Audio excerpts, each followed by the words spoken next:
This is Aishling from Shannon Libraries, and today I'm going to show you how to make a snowflake.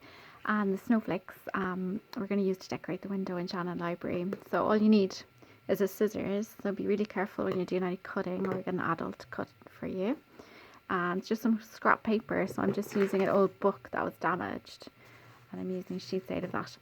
So the squarer your little piece of paper are, the better.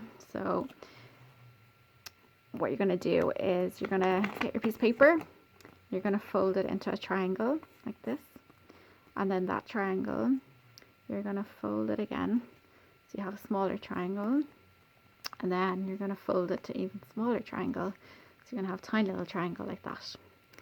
And then all the folded edges you're going to keep together, and these open edges we're going to cut a triangle into those.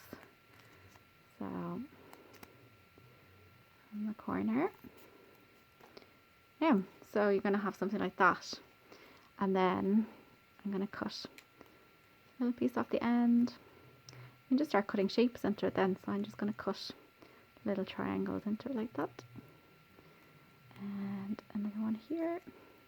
So depending on how big or small your piece of paper is, you're going to get to cut out more pieces, but this piece is quite small, so I'm just going to do a few cuts into it. So once you're happy with all your cuts done, you're going to fold it out, and you're going to get something like that.